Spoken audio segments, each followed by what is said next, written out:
હકીકતમાં બહુ અઘરો ને બહુ કઠણ છે, કારણ કે એને સમજાવવો બહુ અઘરો છે. જો તમે એમ કહો સમજો કે આત્મા પોતે જ સૂઈ જાય છે, તો આત્મા પોતે સૂઈ જાય છે તો એ આગલી રાતનું બી બધું ભૂલી જવું જોઈએ, કારણ કે સૂઈ ગયો તો સૂઈ ગયો. પછી એ ઉઠે છે, સમજો આત્મા પોતે જ ઉઠે, તો સૂઈ જાય એને ઉઠે તો એ આત્મા જ સૂઈ ગયો અને આત્મા જ ઉઠ્યો, તો ઉઠ્યો પછી એને બધું યાદ કેવી રીતે આવી ગયું પાછું. એટલે એનું જે નિરૂપણ કરવું ને તે રામાનુજાચાર્ય જેવા એકદમ ભગવાનના નજીક ન હોય ને એ જ કરી શકે. એટલે રામાનુજાચાર્યએ બહુ સરસ સમજાવેલું છે કે એનું હુંપણું જે છે એ આત્મા સૂઈ જાય છે ત્યારે એનું હુંપણું નહીં સૂઈ જતું. એટલે જ્ઞાન સ્વરૂપ જે આત્મા છે તે એનું જ્ઞાન સ્વરૂપપણું ત્યારે જતું નથી કે હું કોણ છું, સમજો મારી વાત. પણ એનું જાય છે શું એ સમજો કે એ જે જ્ઞાતાપણે વર્તે છે, બીજા વિષયોને જાણે છે, એ બીજા વિષયોને જાણવાની એને ત્યારે જરૂર નહીં પડતી, કારણ કે બાહ્ય વિષયોનો ત્યાગ કરીને એ સૂઈ જાય. ઇન્દ્રિયો અંતઃકરણને આરામ પમાડીને બધા રેસ્ટેડ પોઝિશનમાં, આપણે નહીં કહેતા રેસ્ટેડ પોઝિશન. રેસ્ટેડ પોઝિશનનો અર્થ જ શું થાય કે બધા વિષયોથી આરામ. એટલે એ આરામની પોઝિશનમાં જ્યારે જીવ જાય છે ત્યારે એના જ્ઞાતાપણાનો એ ઉપયોગ નહીં કરતો. એટલે ત્યારે એ પોતે એના ધર્મીપણાનો ત્યાગ નહીં કરતો. હું જે છે એ તો જીવે જ છે ધર્મી તો, પણ એના ધર્મો જે છે એનો ત્યાગ કરી દે છે. કેમ? એની એને જરૂર નહીં પડતી. હવે ધર્મી અને ધર્મ આ બંનેને જે જુદા પાડેલા છે એ ફક્ત ને ફક્ત રામાનુજાચાર્યએ વિશિષ્ટાદ્વૈત વેદાંતમાં જ પાડેલા છે. ધર્મી અને ધર્મ એવા જુદાપણા બે અદ્વૈતમાં નથી. એટલે અદ્વૈતમાં તો શું છે કે એક જ સર્વ ખલ્વિદમ બ્રહ્મ. એટલે બ્રહ્મની વાત આવે, એ બ્રહ્મને જે લોકો મેઇન ધર્મી તરીકે માને એમાં જ બધું આવી જાય, સમજો. આ જ વસ્તુ સામે શ્રીજી મહારાજે પણ કહી છે. સામે જે લખેલું છે એમાં વિશિષ્ટાદ્વૈત વેદાંત જે સમજાવેલું છે એમાં પણ ભગવાને એ જ વાત કરેલી છે. આપણે ઉભા રહો, હવે વ્યવસ્થિત જ ચાલુ કરીએ. અરે તારીખ આજે 21 નવેમ્બર 2025 રોજના અનુક્રમમાં આપણે આ શ્રી રામાનુજાચાર્ય કૃત વ્યાસસૂત્રનું શ્રી ભાષ્ય જે છે જોઈએ. પહેલાં આપણે ગઈકાલે જે આપણે આ સામે બોર્ડ ઉપર જે આપણું વિશિષ્ટાદ્વૈત વેદાંત સમજાવેલું છે, ભગવાન શ્રી હરિએ સત્સંગી જીવનમાં ચોથા પ્રકરણને વિશે શિક્ષાપત્રીની જે વાત કરેલી છે અને શિક્ષાપત્રીના શ્લોક જે છે એનું સતાનંદ સ્વામીએ જે અનુવાદ કરેલું છે, ભાષ્ય કરેલું છે, એને ટૂંકાણમાં સત્સંગી જીવનની અંદર એ શિક્ષાપત્રીના શ્લોકો સમજાવેલા છે. હવે આમાં આપણો 121મો શ્લોક જે છે, મતમ વિશિષ્ટાદ્વૈતમ ગોલોકધામ ચિપ્સિતમ તત્ર બ્રહ્માત્મના કૃષ્ણા સેવા મુક્તિશ્ચ ગમ્યતામ. એકચ્યુઅલી આપણી આ એક ભૂલ થઈ છે થોડીક. આ આખા શ્લોકનું જે અનુવાદ ત્યાં ચાલુ થયું ત્યારથી અહીંયા ચાલુ રાખવાનું હતું, અહીંયા કરવાનું હતું. કારણ કે એમાં જે શબ્દો જે ભગવાને વાપરેલા છે તે એક શબ્દ 1 કરોડ રૂપિયાનો છે.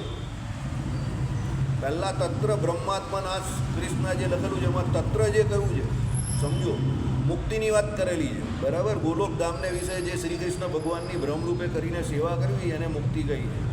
અમને પ્રિય એવું ધામ જે છે તે ગોલોક છે. આ વાત 121મા શ્લોકમાં છે. ગુજરાતીમાં આવું કહેલું છે. પણ એમાં એક શબ્દો જે છે ને તે કરોડ રૂપિયા આપે તો પણ પ્રાપ્ત ન થાય એવો છે. એમાં એ જે શબ્દ છે તત્ર બ્રહ્માત્મના કૃષ્ણ, તો તત્રનો અર્થ ત્યાં ગોલોકધામ કહ્યું છે. હવે એનો અર્થ તત્રનો અર્થ ગોલોકધામ કેમ કહ્યું? એટલે તમે અહીંયા જે સેવા કરો એને મુક્તિ નહીં કહી. ગોલોકધામને વિશે જઈને કોની સેવા કરવાની? શ્રી કૃષ્ણ. હવે બ્રહ્માત્મનાનો અર્થ પાછો કે બ્રહ્મરૂપ થઈને કરવાની વાત. કારણ કે અહીંયા આપણે જે સેવા કરીએ તે આ સ્થૂળ સૂક્ષ્મને કારણે 3 દેહ સહિત કરીએ.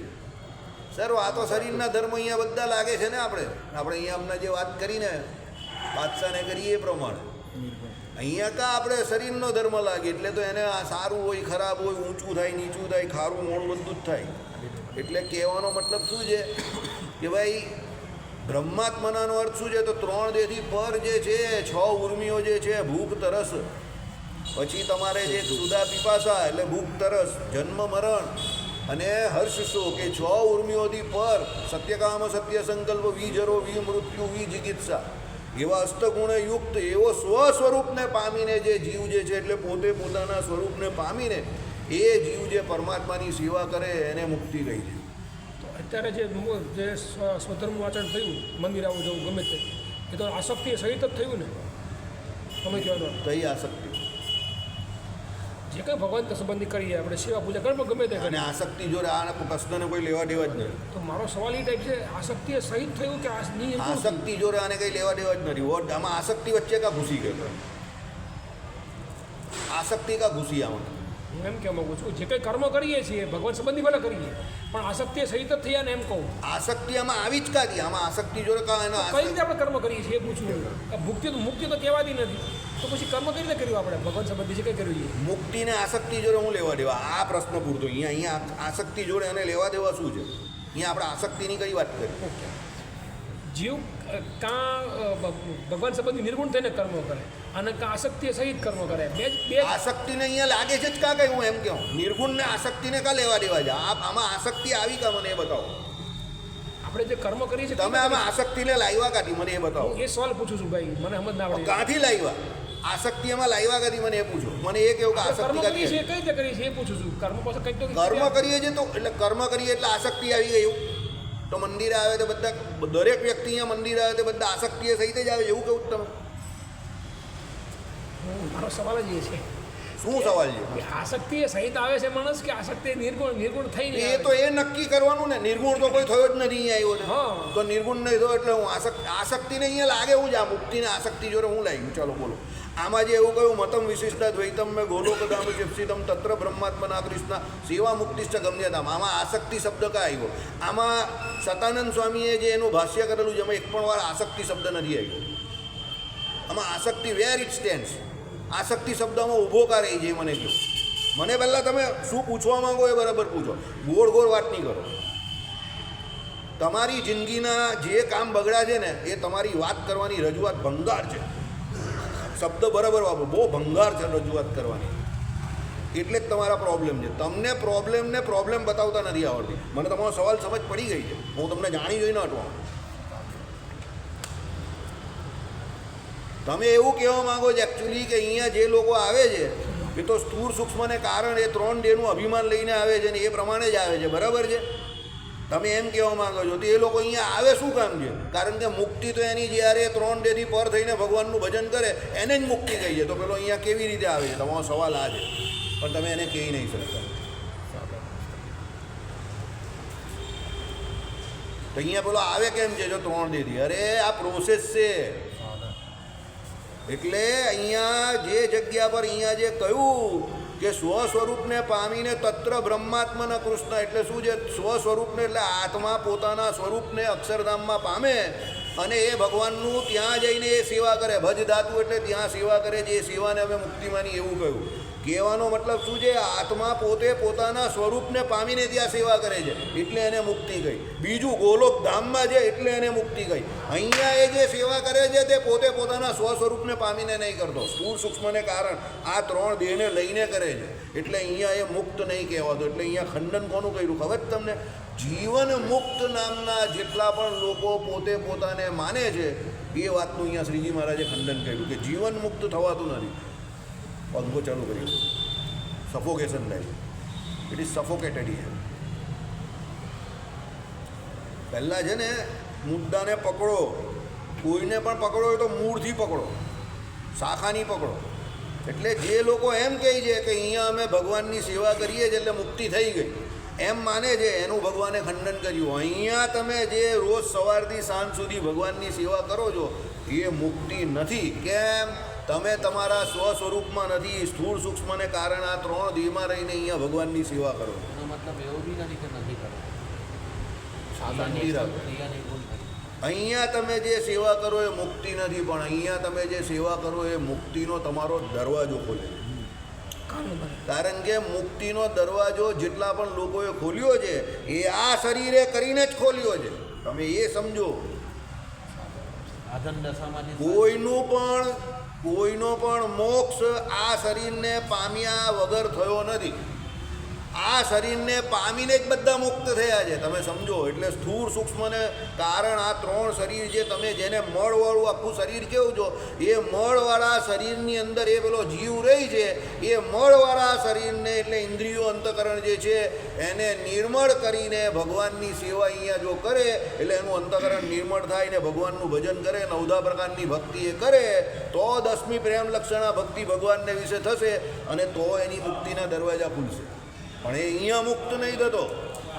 એટલે એ કન્સેપ્ટ જે છે એનું અહીંયા પહેલાં ખંડન કરી નાખ્યું સતાનંદ સ્વામીએ કે જીવન મુક્ત નામની કોઈ દશા આવે. ધેર ઇઝ નો જીવન મુક્ત દશા. જીવ તો છે તો એ મુક્ત હોઈ જ નહીં શકે. કેમ અહીંયા છે એટલે બંધનમાં જ હોય. એટલે પહેલું આ વાતનું ખંડન કર્યું. એટલે એમણે શું કહ્યું? સ્વસ્વરૂપને પામવું. તો સ્વસ્વરૂપને ક્યારે પામે છે? અક્ષરધામમાં જાય ત્યારે. ઘણી વખત આ ટોપિક આપણે ચલવો છે. એ અક્ષરધામની જગ્યા જે છે એ જગ્યાનો એવો પ્રતાપ છે કે ત્યાં તમે જાઓ એટલે તમે તમારા સ્વરૂપમાં આવી જાઓ. જેમ અહીંયા તમે આવો તો અહીંયા કોઈ પણ મુક્તાત્મા પણ આવે છે તો એણે આપણા જેવું શરીર ધારણ કરવું પડે જ ને. ચલો કહે ને કુછ ભી હો लेकिन आ तो तुम मेरे ही घर में हो, आ गए हो, और मेरे घर में आए हो तो चोर बन के ही आना पड़ेगा, क्योंकि शरीफ लोग तो यहाँ पर आते ही नहीं है. नहीं समझा ने? અહીંયા તમે આવો તો ચોર બનીને જ આવવું પડે. ચોર એટલે શું? આ સ્થૂળ સૂક્ષ્મ ને કારણ શરીર. એટલે મુક્ત આવે તો પણ એને પણ અહીંયા આ જ શરીર ધારવું પડે. એટલે અહીંયા આવે તો માયાનું શરીર ધારવું જ પડે. સમજો, ભગવાનની દુનિયા છે ને એકચ્યુઅલી તમને કહી દઉં એટલી બધી સીધી પણ નથી. એટલે હું તમને હંમેશા કહું છું, આંગળી વાંકી હોય ને એની પાસે જ બ્રહ્મ જ્ઞાન લેવું. કારણ કે સીધી આંગળીવાળાને બધી સીધી વસ્તુ સમજ પડી જાય, વાંકી વસ્તુની સમજ પડે. જે કોઈ સાધુ આવી ગયા, આપણા બ્રહ્માનંદ સ્વામી કે ગોપાનંદ સ્વામી કે મુક્તાનંદ સ્વામી કે નરસિંહ મહેતા કે મીરાબાઈ, આવેલા આ જ શરીરને વિશે ને. સમજો, એટલે માયાના લોકમાં આવ્યા. કેમ એમણે એવું કહ્યું? અહીંયા કંઈ મારી કંઈ પીઠ થપથપાવવાની જરૂર નથી. હું કંઈ મારી પીઠ થપથપાવવા માટે આ નથી બોલ્યો. સિદ્ધાંત એવો છે કે નીચે નીચે માયાનું અપરિચ્છિન્નપણું, ઉપર ઉપર અક્ષર બ્રહ્મનું અપરિચ્છિન્નપણું. તો અહીંયા મુક્ત પણ આવે ને તો એ માયાનું અપરિચ્છિન્નપણું જેટલે આપણું આ શરીર જે છે ને જેવું એવું શરીર ધારવું જ પડે. ટેકનિકલી જોવા જાય તો ભગવાન પણ ધારે છે. સમજો, એ તો ભગવાનના પોતાના પ્રભાવને કારણે એ શરીર દિવ્ય કહેવાય છે. પણ ધારે તો છે જ ને આપણા જેવું જ. કેવું ને, મનુષ્ય સહજાતીય શરીર. તો મનુષ્ય સહજાતીય શરીર એટલે આપણા જેવું જ શરીર ધારે છે ને. એટલે જીવન મુક્તનો કન્સેપ્ટ પહેલાં ખોટો છે, એ વાત કરી દીધી પહેલાં શરૂઆતમાં. સ્વસ્વરૂપને પામીને ત્યાં સેવા કરવી, શરૂઆત અહીંયા કરી. પછી શું કહ્યું એમણે એ સમજો. ગોલોકધામને વિશે તો જ મુક્તિ. એટલે બીજા બધા જે ધામ અર્વાચીન જે કોઈ અત્યારે કયા એ ધામ નહીં, ગોલોક જ ધામ. અને એ ગોલોક ધામમાં જઈને સેવા કરવી એને જ મુક્તિ. બીજા કોઈ અહીંયાનો પેલું તમારું કયું છે આ પેલું દિલ્હીનું કયું અક્ષરધામ કે ગાંધીનગરના અક્ષરધામમાં જઈને ભજન કરે કે સેવા કરે તો એને મુક્તિ માની નથી. સાંજે 5 વાગે ટિકિટ પૂરી થઈ જાય એટલે તમને ટક દઈને બહાર કાઢી મૂકે. સમજી ગયા? ત્રીજી વાત, એ ધામ કેવું છે? અપુનરાવર્તી છે. એટલે કાર કર્મ માયાથી પર છે. એટલે એક વખત તમે એ ધામમાં ગયા તો કોઈ પણ કાળે કરીને કે કોઈ પણ તમારા કર્મે કરીને કે માયાએ કરીને પછી તમે ત્યાંથી પડવાના નથી. અપુનરાવર્તી છે. કારણ કે કાર કર્મ માયાનો ત્યાં નિષેધ કરી દીધો છે. નિષેધનો અર્થ એવો નથી કે નથી ત્યાં, એની તાકાત નથી ત્યાં, એનું સામર્થ્ય નથી ત્યાં. હોય ને એવું, ઘણા પાવરફુલ માણસ હોય પણ એના પણ એરિયા હોય. પછી કહે કે જો આ એરિયાની બહાર જશે તો ભાઈ મારું કંઈ નહીં ચાલશે, આની બોર્ડરમાં રહેશે તો હું કરી શકીશ. તેમ કાર કર્મ માયાની બોર્ડર ક્યાં સુધી છે? વિરજા નદીની આ બાજુ, વિરજા નદીની પેલી બાજુ કાર કર્મ માયાની બોર્ડર નથી. ત્યાં ભગવાને પોતાના માણસોને રાખવા માટે, એટલે જે મુક્તો કે જે લોકો ભગવાનનું ભજન કરે છે એને એ લોકો ભગવાને કાર કર્મ માયાથી સેપરેટ કરી દીધા. ને આપણે જે અહીંયા લીલા વિભૂતિમાં જેને માયાનું સુખ લેવું છે એને ભગવાને શું માયાની જોડે કાર અને કર્મ બંને ફ્રી ઓફ ચાર્જ આપી દીધા. એકે બે ફ્રી. મુસટ લેવા જાઓ બરાબર, તો જૂના થઈ જાય 2 વર્ષ પછી તો હું શું કરે? એક ફ્રી આપે. પછી પેલો કે એકે બે ફ્રી. પેલો કે એકે બે ફ્રી, આવું કેવી સ્કીમ? પેલો કંઈ લઈ જાય નહીં ભાઈ, તો છૂટું કરીને. એમ ભગવાન તમને તમારે માયાનું સુખ લેવું હોય તો તમને માયાના લોકમાં મોકલી આપે. તો માયા જોડે બીજી 2 વસ્તુ ફ્રીમાં કઈ આપે? કાર અને કર્મ. કર્મનું ખાતું ચાલુ રહે એટલે તમે સુખ દુઃખ તમને પડ્યા કરે ને તમે અહીંયા આવ્યા કરો અને જયા કરો. અને કાર ભૂત ભવિષ્ય ને વર્તમાન, એ 3 કાર તો ચાલુ જ થઈ જાય. બરાબર? એટલે તમને એમ કહું એકલું માયાનું સુખ લેવું ને હું બહુ હોશિયાર. ભગવાન કહે ગધેડા, હું તારો બાપ છું, હું તારાથી વધારે હોશિયાર. તું એકલું માયાનું સુખ લઈ જ ને તો મેં તારા માથે આ કાનને તારું જ કર્મ જોડી દીધું સાથે, જા. એટલે ભગવાને શરત શું રાખી અહીંયા પહેલાં એ સમજો. જો તું જીવ છે, તું મારું જ શરીર છે, હું સૌથી નજીક તારે છું. તારે મારી પાસે આવવું હોય તો હું હાથ લંબાવું છું, તું મારી પાસે આવી જા. અને તારે મારી જ માયા પાસે જવું હોય તો તું એની પાસે ચાલ્યો જા. Choice is yours. ये बुलेट है, ये वॉलेट है, बोल तुमको क्या चाहिए. સમજી ગયા? આ ભગવાને આપણા માટે આ કામ કરેલું છે. હવે એના પછી ભગવાને શું કહ્યું? ગઈકાલે શું કહ્યું સમજો કે વિશિષ્ટા દ્વૈત મત સમજાયું. શું કે ભાઈ એ ગોલોકધામમાં જઈને શું ભગવાનની સેવા કરવી, એને મુક્તિ માને. એને મુક્તિ માને. હવે અદ્વૈતીઓ શું માને છે? બ્રહ્મ સિવાય કંઈ માનતા જ નથી, સર્વ ખલવિનમ બ્રહ્મ, અને ભેદ કોઈ બીજો સ્વીકારતા નથી. એટલે શ્રીજી મહારાજે શું કહ્યું? ભાઈ અદ્વૈત અમે માનીએ છીએ, પણ કયો અદ્વૈત? વિશિષ્ટ રીતે જે અદ્વૈત કયો તે. એટલે વિશિષ્ટપણે જે બ્રહ્મ છે એનો અમે સ્વીકાર કર્યો. કેવી રીતે? સાંભળો. તે શ્રુતિમાં જણાતું બ્રહ્મનું અદ્વૈત વિશિષ્ટ બ્રહ્મ છે એવો અમારો મત. એટલે અદ્વૈત તો ભગવાને સ્વીકારેલો છે, પણ કયો? વિશિષ્ટ રીતે જે અદ્વૈત છે તે. બરાબર. આશય એવો છે કે મહદાદિ પૃથ્વી અંત વિકારો અને તેનું મૂળ પ્રકૃતિ. હવે આ સમજો પહેલાં. મહદાદિ પૃથ્વી અંત વિકારો. એટલે મહદાદિ પૃથ્વી અંત વિકારો એટલે શું? ભાઈ પૃથ્વી સે બધા વિકારો અંદર આવી ગયા. હા, પૃથ્વી સહિતના બધા વિકારો આવી ગયા એમ માયાના. પૃથ્વી સહિતના બધા વિકારો કયા કયા? બોલ જાય. પૃથ્વી સહિતના બધા વિકારો કયા કયા? તું કોઈ પણ સેવા કરવા જા, હું ના નહીં પાડતો, સેવા કરવી જોઈએ, પણ તું અહીંયાના આના ભોગે જાય છે ને, એમાં તારું પોતાનું જ બગડશે. આ દિલીપ કાકાને મેં આને 2 ચોઈસ આપી દીધી. તમે ઝાડુ મારો, ના નહીં પાડતા, પણ આ સમયમાં નહીં મારો. તમે ઘરે ગમે એટલું સાંભળશો, પણ જ્યાં સુધી આઈ ટુ આઈ કોન્ટેક્ટ નહીં આવશે ને, નહીં આવડશે. લખીને આપું, નહીં આવડશે. મારું બોલવાનું બહુ કડવું છે, પણ હું જે બોલીશ ને તે મોઢા પર ડાયરેક્ટ બોલીશ. પીઠ પાછળ કંઈ નહીં. કોઈની જોડે લડીશ ને તો પણ એને પણ કહીશ તારી જોડે લડું છું, તારે જે કરવું એ તો કરી દે. આવી રીતે જ લડીશ. કેમ?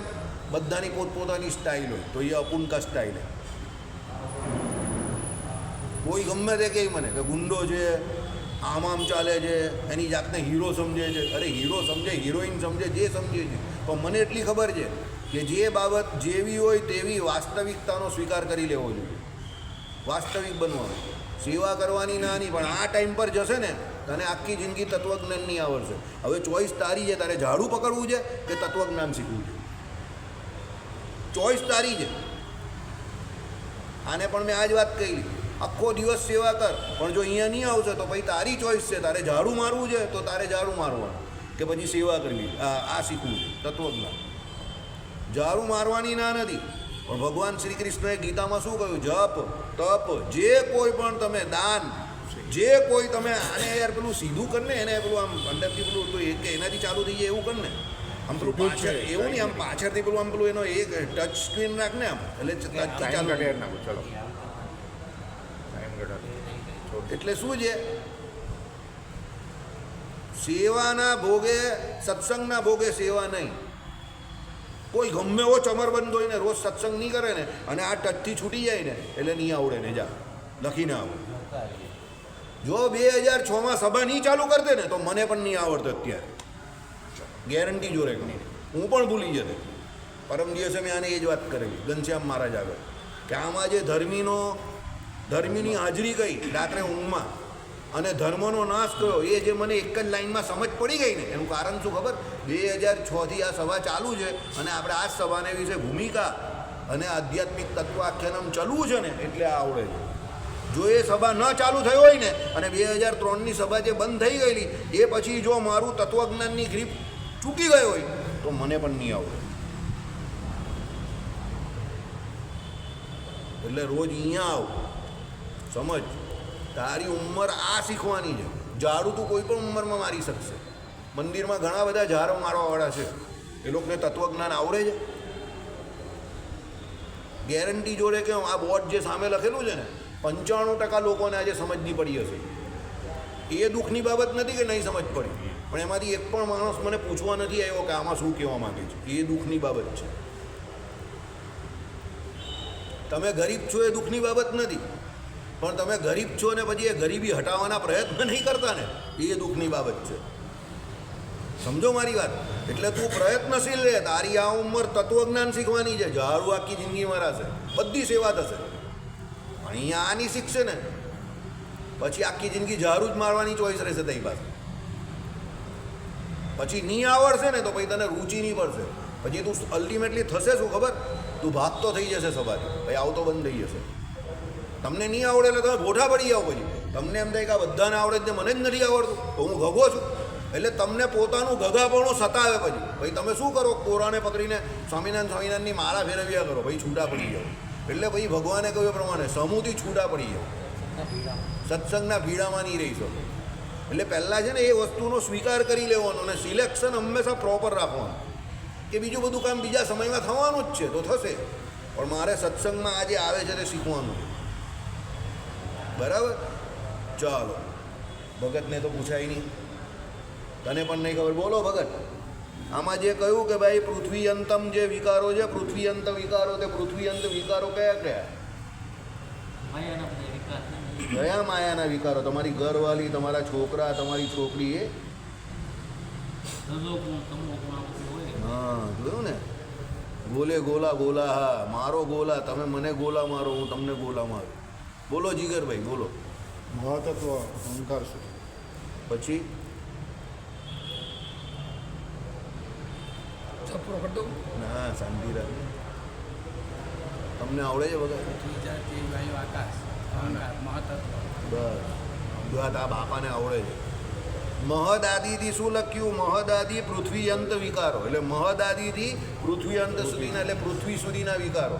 તો મહતત્વ અહંકાર, પછી શું છે આ પૃથ્વી, તે જળ, તેજ, વાયુ, આકાશ જે કહ્યું, પછી મહતત્વ અહંકાર, એટલે આ બધા વિકારો કયા? આ બધા માયાના વિકારો છે. શબ્દો અઘરા છે, જવાબ એટલો અઘરો નથી, પણ એના શબ્દમાં આપણે સમજ નહીં પડે ને કે એમાં વેદાંતની ભાષા છે. એટલે તું અહીંયા આવશે ને તો આ ભાષાથી પરિચિત થશે, પણ તું ન આવશે ને તો હું તને ગેરંટી જોડે કે હું 2 વર્ષમાં બધું નીકળી જાય મગજમાંથી, અપરિચિત થઈ જશે. પછી તને આનો ડર લાગવા માંડશે, પછી શરમ લાગશે. એક ઉંમર એવી આવે પછી આપણે ના આવડે, પછી શરમ લાગે. હવે નહીં પૂછાય યાર, કોઈને કેવું લાગશે, મને નથી આવડતું એવું, શરમ લાગે. પછી જેને લાગે શરમ એને ફૂટે કરમ. બરાબર? ચાલો, એટલે મહદાદિ પૃથ્વી અંત વિકારો અને તેનું મૂળ પ્રકૃતિ. હવે એ વિકારો જે છે તે ઓરિજિનલી કોના છે? મૂળ પ્રકૃતિના છે ને, કારણ કે મૂળ પ્રકૃતિ, બરાબર, એ મૂળ પુરુષ જોડે અને એના પછી અનંત કોટી પ્રકૃતિ પુરુષ ને પ્રધાન પુરુષ, જે કંઈ તમે કહો ને, મહતત્વ જે છે તે પહેલું ફળ છે. બરાબર? એટલે મૂળ પ્રકૃતિથી માંડીને આ બધું જે મહતત્વ અહંકાર સુધીની જે કંઈ વાત કરી તે બધા, તથા જે નિત્ય, બદ્ધ અને મુક્ત ભેદથી 3 પ્રકારનો ચેતન ગણ છે તે. હવે આ અત્યાર સુધી ભગવાને જે વાત કરી તે માયાની કરી, કે ભાઈ મૂળ પ્રકૃતિ અને એની અંદર જે વિકારો થયા તે બધા, એટલે માયાની વાત કરી. બરાબર છે? હવે ભગવાન કોની વાત કરે છે? નિત્ય મુક્ત, બદ્ધ મુક્ત અને કોણ બાકી રહ્યું? નિત્ય બદ્ધ અને કોણ બાકી રહ્યું? એક કેટેગરી બાકી રહી ને. હા, તે તો નિત્ય મુક્તમાં આવી ગયા. મુક્ત સાદા, જે અહીંયાથી જાય એ બધા મુક્ત. જે અહીંયા આપણે છે તે બદ્ધ, આપણે બધા બદ્ધ છે અત્યારે. બરાબર? જે અહીંયાથી મુક્ત થશે તે બધા મુક્ત કહેવાય, ને જે કોઈ દિવસ અહીંયા આવતા જ નથી તે નિત્ય મુક્ત. એ કોણ છે નિત્ય મુક્તમાં?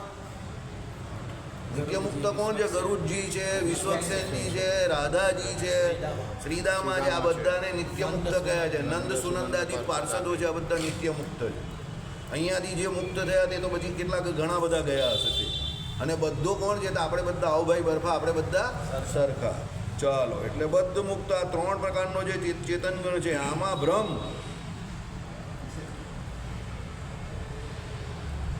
નું વિશેષણ ન થાય એવું એક પણ નથી. એટલે આ 3 પ્રકારના જે જીવ કયા તે, પેલી માયા જે છે એમાં જે બધા વિકારો થયા તે, એટલે માયા જે આખી કઈ તે, અને આ 3 પ્રકારના જીવ એટલે બધા જીવોનો સમૂહ કયો તે, એ બધા ભગવાનનું શું છે? વિશેષણ છે. હવે વિશેષણ કેમ છે? વિશેષણ છે અને ભગવાન એના વિશેષ્ય છે. તો એ વિશેષણ કેમ કયા આ 3ને, અને ભગવાનને એના વિશેષ્ય કેમ કયા? સમજો. તો એનો જવાબ પ્રથમના કયા વચનામૃતમાં આપેલો છે? 64મા વચનામૃતમાં, કે ભાઈ શરીરપણું જે કહ્યું કે આ બધું ભગવાનનું શરીર છે ને ભગવાન એના શરીરી છે, તો શરીરનો અર્થ શું થાય? ધારકપણું, નિયંતાપણું ને શેષીપણું. તો ભગવાન જે છે તે આ ત્રણે ત્રણ જે નિત્ય મુક્ત, બદ્ધ મુક્ત કે પેલો મુક્ત એ અને પેલી માયા એ બધાના ધારક છે, નિયંતા છે અને શેષી છે. ભગવાન અતિશય સ્વતંત્ર છે અને આ બધા ભગવાન આગળ અતિશય કેવા છે? પરતંત્ર છે. એટલે માયા તમને નચાવે ખરી, પણ જો તમે ભગવાનના થઈ જાઓ તો પછી એ તમારું કંઈ બગાડી શકે નહીં. તમે ભગવાનના ધામમાં ગયા તો પછી માયા કંઈ નહીં કરે. સમજો બરાબર?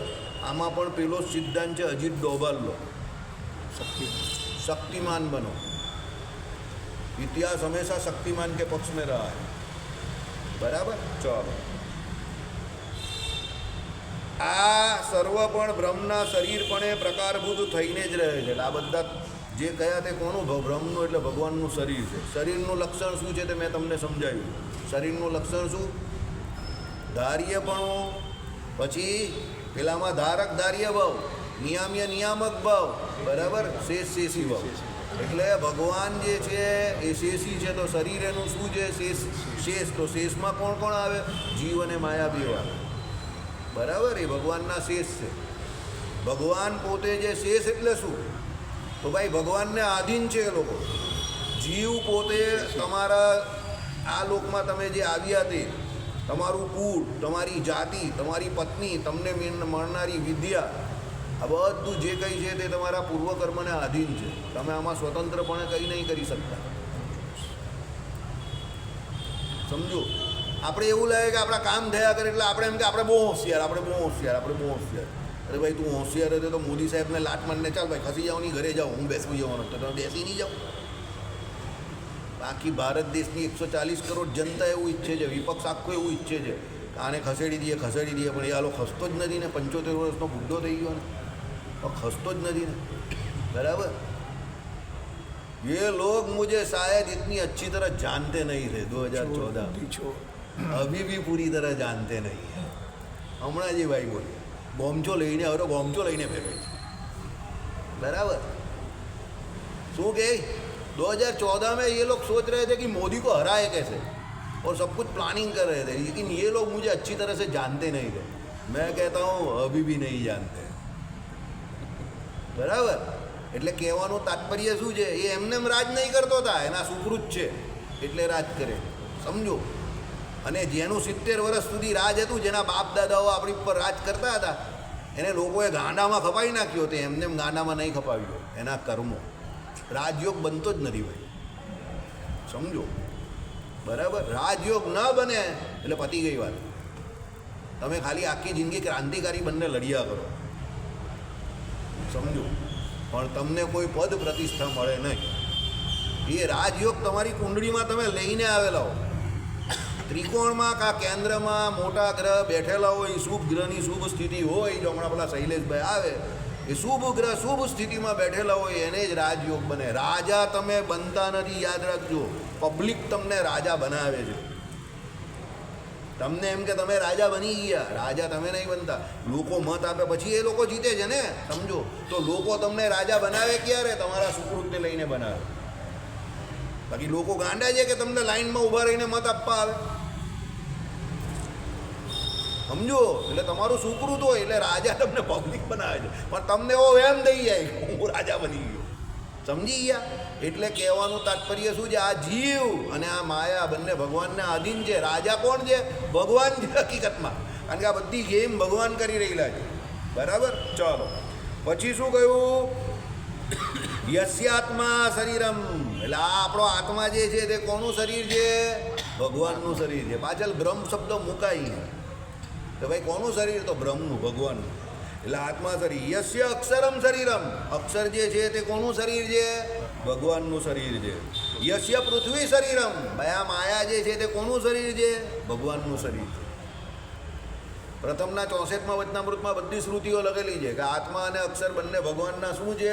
શરીર છે. અને આપણું શરીર જે છે તે તો આપણું આવું છે. તો આપણું શરીર તો કેવું છે? નાશ પામે એવું છે. શિર્યતે તત્ શરીરમ. તો આપણું તો નાશ પામે એવું શરીર છે, પણ ભગવાનનું શરીર નાશ પામે એવું નથી. કેમ? એના લક્ષણો જુદા છે. કારણ કે ભગવાનનું શરીર કોણ છે? આત્મા અને અક્ષર. અને આપણું શરીર કેવું છે? આ સ્થૂળ સૂક્ષ્મને કારણ 3 દેહનું બનેલું છે. એટલે શરીર લક્ષણને ત્યાં આપણું શરીરનું લક્ષણ છે એ ન કહ્યું.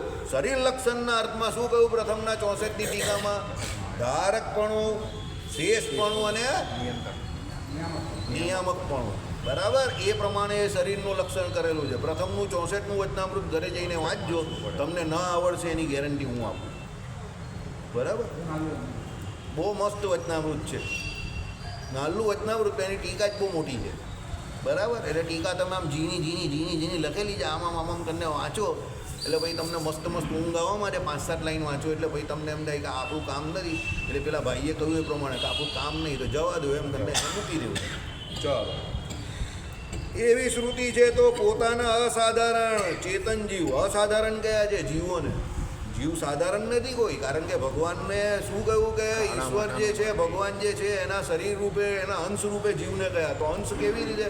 ભગવાનમાં જે ચેતનના જે ધર્મો મુખ્ય કયા, એમાં સામાન્ય ધર્મ રૂપે એ જે ચેતન ધર્મ કહેવાય એ જીવમાં પણ રહ્યા છે. જીવ ચેતન છે, ભગવાન પણ ચેતન છે, સમજો. બરાબર, જીવમાં જાણપણું રહેલું છે તો ભગવાનમાં પણ જાણપણું રહેલું છે, સમજો. જીવ પોતે પોતાનું કર્મ જે કંઈ કરે છે, સમજો, તેમાં એ પોતે સ્વતંત્ર થકો કર્મ કરે છે, પણ એ ભગવાન કેવા છે તે સમજો.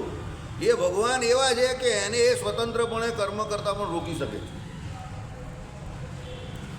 કારણ કે એ કર્મ ફળ પ્રદાતા છે, એ ઈશ્વર છે. કેવી રીતે રોકે?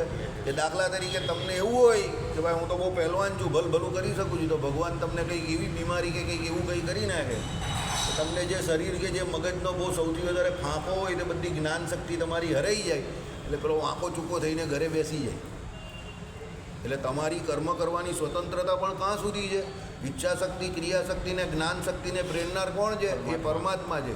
જ્યાં સુધી તમે પરમાત્માએ બનાવેલી પ્રકૃતિ એના નિયમમાં ચાલો ત્યાં સુધી જ બધું બરાબર. એની વિરુદ્ધ તમે ચાલીએ, આ બધા હજાર વર્ષથી પેલા યોગીઓ જીવતા હોય તો કઈ રીતે જીવે?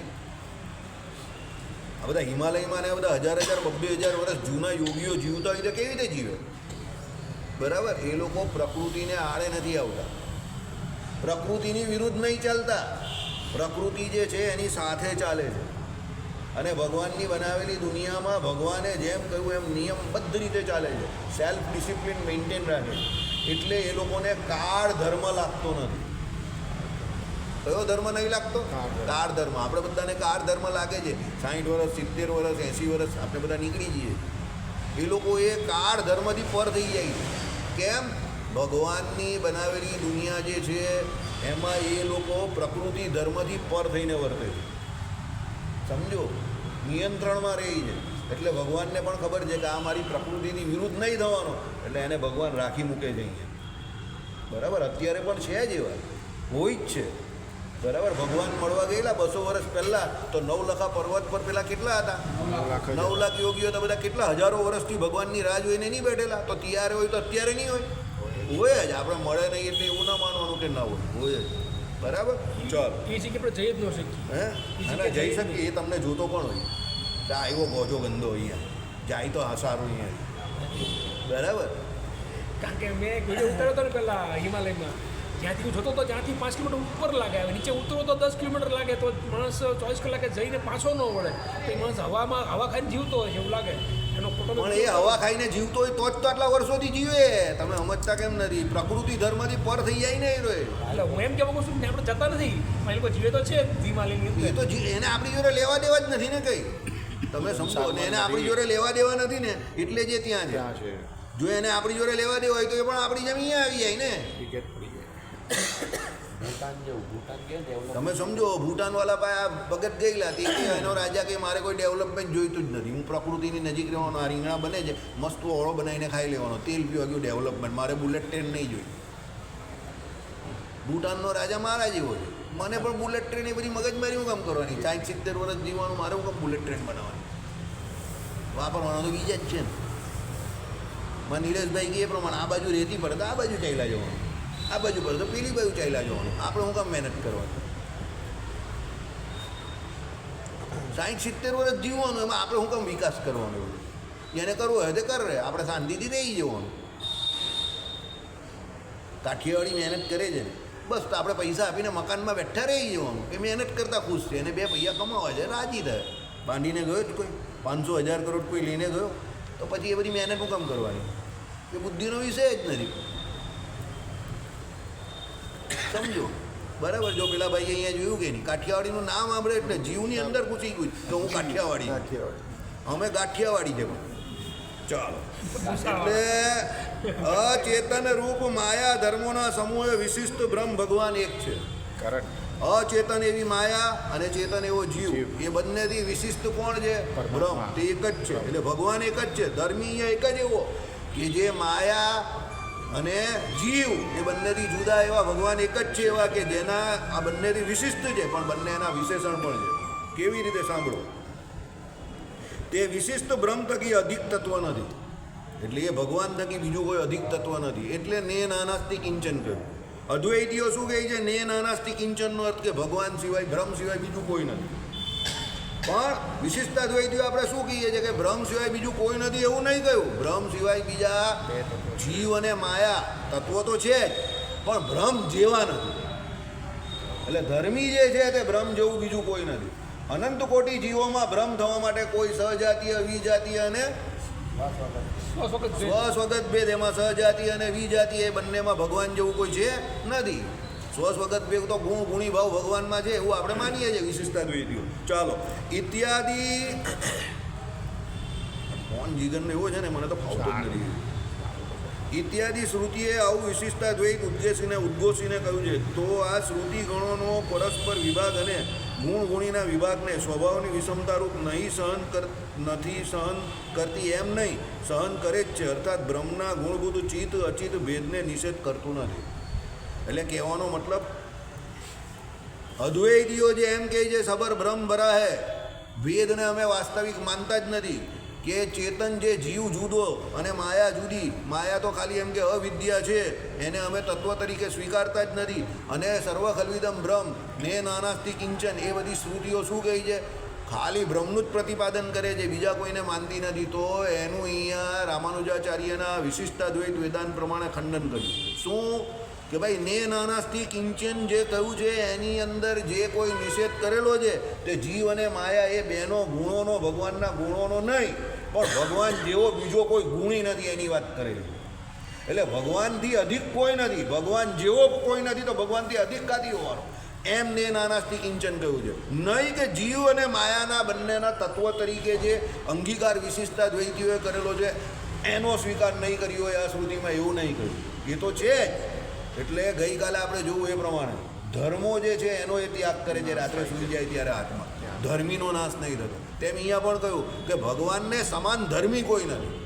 એટલે ભગવાન જેવા તો એક ભગવાન જ છે. કેટલામું વચનામૃત અંત્યનું 39મું વચનામૃત કે ભગવાન જેવો તો ભગવાન એક જ છે. એટલે સમાન ધર્મી ભગવાન જેવો બીજો કોઈ નથી. પણ ભગવાન પોતે બળાત પોતાના જેવા ધર્મો જે છે તે પેલા જીવને મુક્ત અવસ્થામાં આપે છે. બદ્ધ અવસ્થામાં પણ થોડા થોડા લક્ષણ આપણામાં ભગવાન જેવા ભગવાન કૃપાએ કરીને આપેલા છે તે છે. બરાબર? એટલે અહીંયા આ પ્રમાણે આ કહ્યું છે. બહુ અઘરું છે પણ કોઈએ મને પૂછ્યું નહીં, એટલે મને એવું લાગે બધાને આવડતું જ હશે. બરાબર? ચાલો, જય સ્વામિનારાયણ. પણ મને અત્યારે પણ પૂરેપૂરો વિશ્વાસ છે કે આ સમજાવ્યું હું કાલે પાછો કોઈને પૂછીશ તો જય સ્વામિનારાયણ. તમારા લોકોની ઇજ્જત રાખીને આગળના શબ્દો હું બોલતો નથી. શ્રીપતિમ શ્રીધરમ